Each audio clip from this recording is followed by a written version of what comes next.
Assalamualaikum warahmatullahi wabarakatuh. Selamat malam para penikmat misteri. Selamat datang di channel Misteri Malam, tempat di mana kisah-kisah menyeramkan dan penuh teka-teki hadir untuk menemani malam Anda.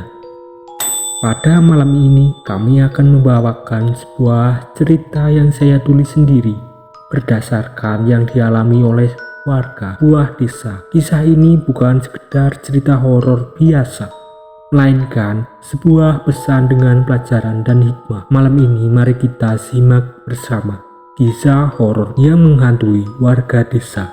Kisah ini dimulai dengan ketenangan sore yang tiba-tiba berubah menjadi mimpi buruk yang tak terlupakan. Jangan lupa untuk like, comment, and subscribe. Pada suatu hari, tepat pukul 5 sore, sebuah pengumuman kematian tersebar.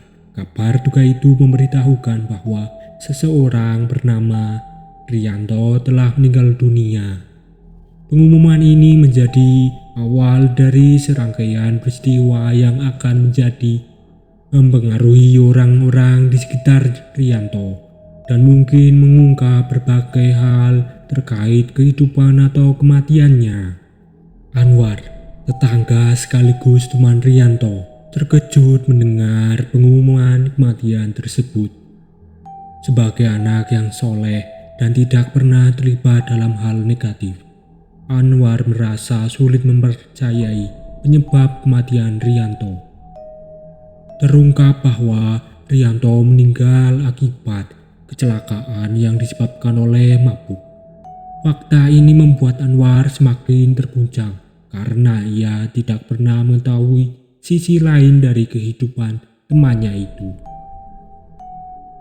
Kejadian ini mungkin akan membuat Anwar merenungkan hubungan bertemannya dengan Rianto dan memikirkan kembali tentang pilihan gaya hidup serta pentingnya menjaga diri dari perilaku berbahaya yang akan merugikan dirinya sendiri.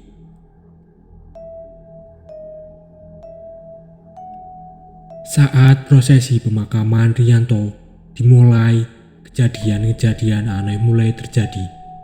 Para warga yang bertugas memikul jenazah ke pemakaman merasakan keanehan yang tidak biasa.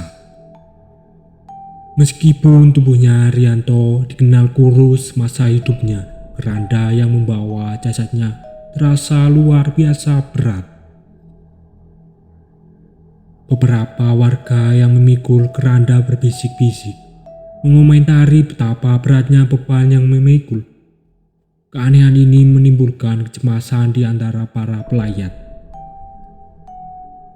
Seolah alam ikut berduka, langit tiba-tiba menjadi gelap, hujan deras turun disertai kilatan petir yang menyambar-nyambar, menambah suasana mencekam dan tragis pada prosesi pemakaman tersebut.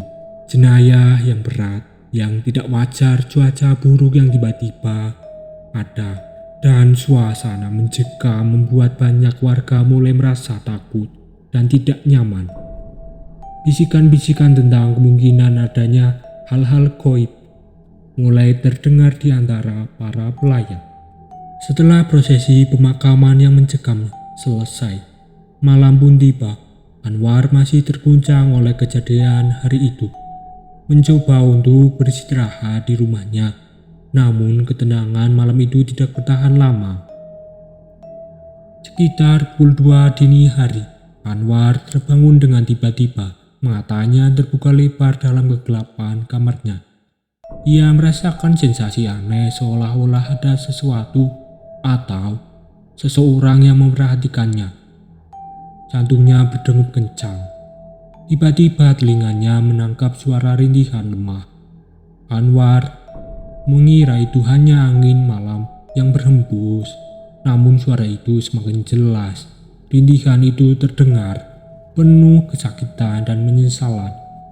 Yang membuat bulu kuduk Anwar berdiri adalah kenyataan bahwa suara itu sangat familiar, mirip sekali dengan suara Rianto. Tolong aku Anwar. Suara itu terdengar seolah berasal dari sudut kamarnya. Anwar dengan tubuh gemetar perlahan bangkit dari tempat tidurnya. Ia mencoba meyakinkan dirinya bahwa itu hanya imajinasinya saja. Tapi suara itu terdengar lagi, kali ini lebih jelas dan lebih menyedihkan. "Aku menyesal, Anwar. Tolong aku." Dengan keberanian yang tersisa, Anwar menyalakan lampu kamarnya. Tidak ada siapa-siapa di sana, tapi suara itu masih terdengar. Ia teringat kata-kata para tertua di desanya tentang jenayah yang akan berat karena perbuatan semasa hidupnya. Apakah ini artinya Rianto tidak bisa tenang di alam sana? Anwar menghabiskan sisa malam itu dengan keadaan terjaga, dihantui oleh suara rintihan temannya dan berbagai pertanyaan yang berkecamuk dalam pikirannya.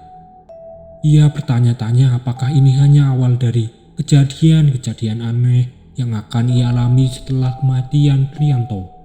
Malam berikutnya, Rita adik Anwar juga mengalami kejadian serupa yang tak kalah mengerikan. Rita yang baru berusia 15 tahun sedang belajar di kamarnya menjelang tengah malam.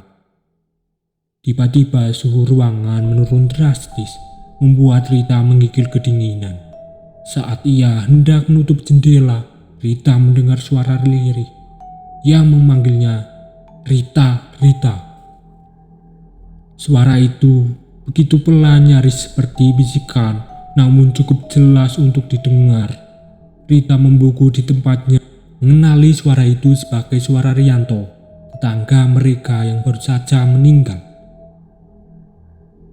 "Tolong sampaikan pada kakakmu, aku minta maaf." Suara itu terdengar lagi, kali ini disertai isakan pelan yang membuat bulu kuduk Rita berdiri. Dengan tangan gemetar, Rita mencoba menyalakan lampu kamarnya. Tapi lampu itu berkedip-kedip, menambah suasana mencekam. Bayangan gelap seolah bergerak di sudut matanya, membuat Rita semakin ketakutan. "Aku menyesal, tolong maafkan aku." Suara Rianto terdengar lagi, kali ini lebih dekat, seolah-olah ada di belakang Rita. Rita ingin berteriak, memanggil kakaknya, tapi suaranya seolah tertahan di tenggorokan. Air matanya mulai mengalir karena ketakutan yang luar biasa. Ia hanya bisa menutup telinganya dan memejamkan mata erat-erat, berharap suasana ini akan berakhir. Kejadian ini berlangsung selama beberapa menit yang terasa seperti selamanya bagi Rita. Akhirnya suara itu menghilang, meninggalkan Rita yang masih gemetar, ketakutan di kamarnya. Keesokan paginya dengan wajah pucat dan mata sembab, Rita menceritakan pengalamannya pada Anwar. Mereka berdua menyadari bahwa ada sesuatu yang belum selesai terkait kematian Rianto. Dan mungkin mereka harus mencari tahu apa itu untuk menghentikan gangguan ini.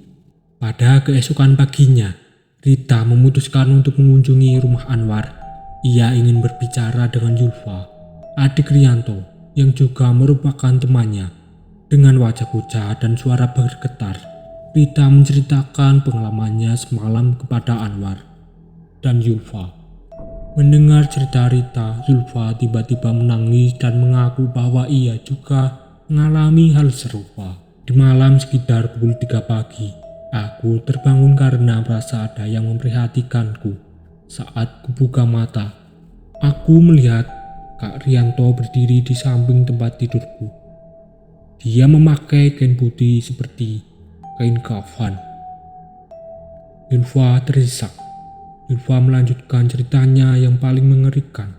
Wajah dan tubuh Kak Rianto bersih seperti saat kecelakaan. Ada luka-luka dan darah, tapi matanya menatapku dengan sedih. Anwar dan Rita mendengarkan dengan napas tertahan. Sementara Zulfa melanjutkan ceritanya.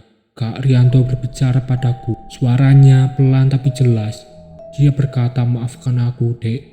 Kamu harus jaga pergaulan, jangan seperti kakak." Lalu dia menghilang begitu saja. Ruangan itu hening sejenak setelah Yulfa selesai bercerita. Anwar, Rita, dan Yulfa saling berpandang mencoba mencerna apa yang sebenarnya terjadi. Mereka mulai menyadari bahwa pesan Rianto mungkin lebih dari sekedar permintaan maaf.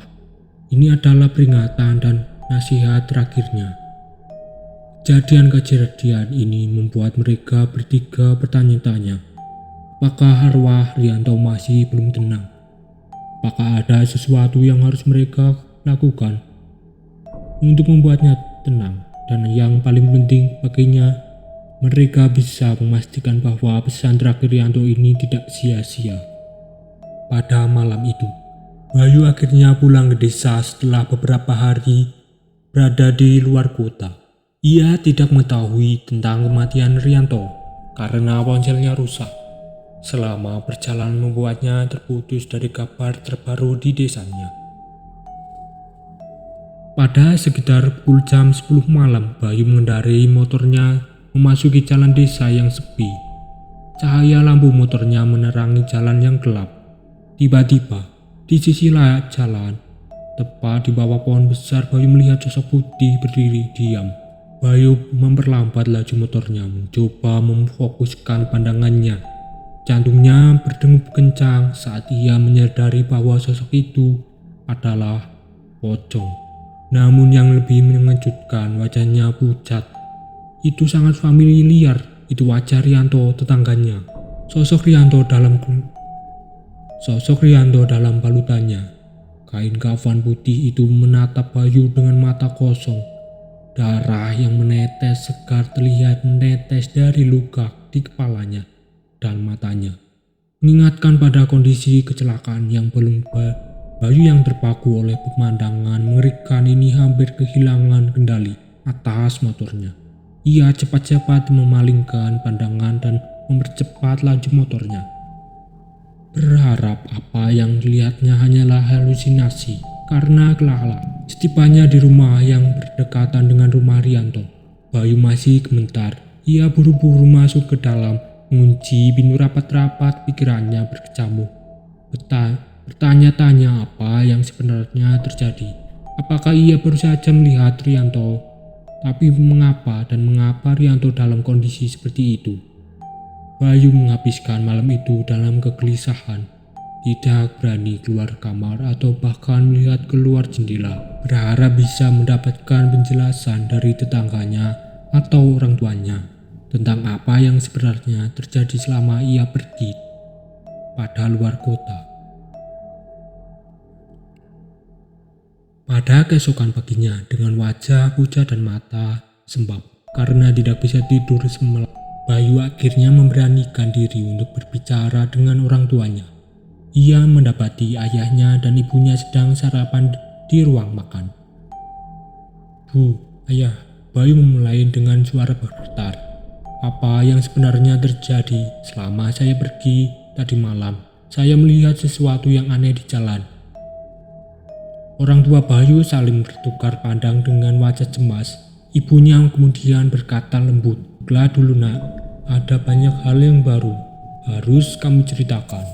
Rianto tetangga kita, dia meninggal beberapa hari lalu karena kecelakaan. Dia mabuk saat mengendari motor dan lalu tabrakan." Bayu terkesiap teringat akan sosok yang dilihatnya semalam. Ibunya melanjutkan sejenak, "Rianto meninggal, banyak kejadian aneh terjadi di desa kita. Orang-orang melaporkan penampakan suara aneh dan mimpi buruk. Anwar, adiknya Rita, mengaku didatangi Rianto di malam hari." Ayahnya menambahkan, "Bahkan Yulfa, adik Rianto sendiri mengalami hal serupa. Mereka semua mengatakan Rianto seperti ingin menyampaikan pesan." Bayu menceritakan pengalamannya semalam membuat kedua orang tuanya semakin khawatir. Ibunya berkata, "Sepertinya arwah Rianto belum tenang. Mungkin ada sesuatu yang harus kita lakukan." Cerita berbalik ke Anwar. Anwar mulai bercerita kepada keluarganya, Bayu, dan beberapa tetangga yang berkumpul. "Tadi malam sekitar pukul jam saya terbangun karena mendengar suara tangisan dan rintihan dari luar rumah. Awalnya saya kira itu hanya suara kucing atau angin, tapi semakin lama saya semakin yakin itu suara manusia. Ia melanjutkan dengan suara bergetar. Suara itu mirip sekali dengan suara Rianto. Dia menangis dan meminta tolong. Saya bisa mendengar dengan jelas dia memanggil nama saya. Dengan ragu-ragu saya memberanikan diri untuk melihat keluar jendela dalam rumah saya. Wajahnya itu wajah Rianto, pucat dan berdarah seperti saat kecelakaan. Wajah Anwar memucat saat mengingat kejadian tersebut. Saya langsung menutup gorden dan kembali ke tempat tidur, menarik selimut menutupi kepala. Saya mencoba untuk tidur lagi. Tapi suara tangisan itu masih terdengar untuk beberapa saat sebelumnya akhirnya menghilang. Kejadian ini semakin menegaskan bahwa ada sesuatu yang belum selesai terkait kematian Rianto dan bahwa arwah mungkin masih berkeliaran di sekitar kita. Jangan lupa untuk like, comment, and subscribe. Jika kalian memiliki cerita yang sangat menarik, bisa kirimkan ke email kita di kolom deskripsi. Semua nama di dalam cerita ini saya samarkan. Tidak ada unsur apapun itu yang negatif. Harap ambil pesan dalam cerita ini dan hikmahnya.